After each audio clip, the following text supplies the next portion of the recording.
I know what a gun is. Nac, on the other hand, isn't that the weasel from that Game Gear Sonic title? Not in this case.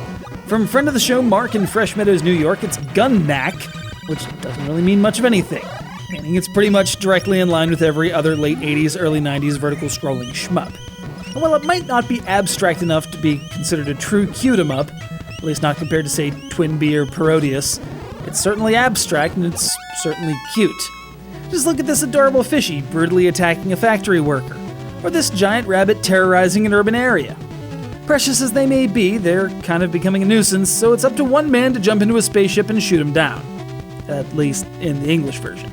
In the Japanese, the opening titles continue to show that it's not a man at all, but this Miko, who's selected by the UN to pilot this beast because of reasons.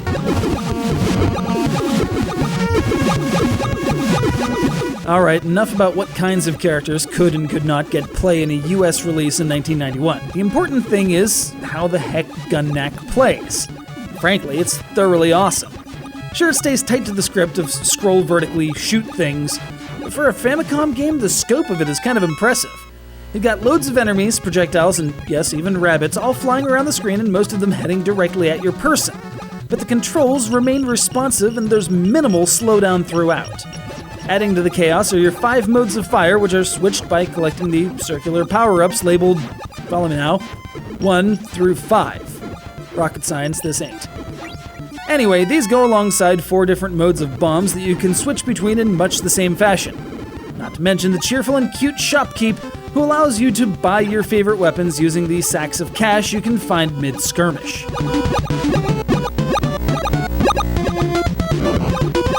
And, well, if we're being honest here, you might as well just stay on the 3rd weapon the entire time.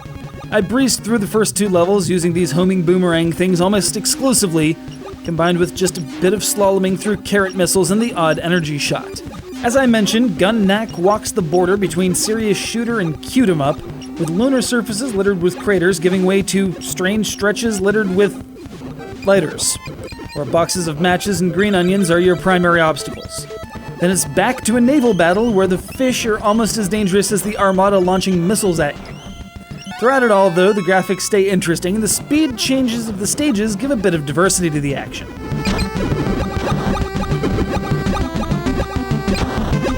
The soundtrack might not be as iconic as your Gradius or Twinbee, but it stands on its own merit and supports the action adequately. Honestly, as far as NES shmups go, Gun-Nac is among the better I've played, and certainly worth looking into. As I mentioned, it did see a US release in 1991, though a cursory glance of current eBay listings shows this thing in the vicinity of $100 for the cart alone. No manual, no box, just the cart itself.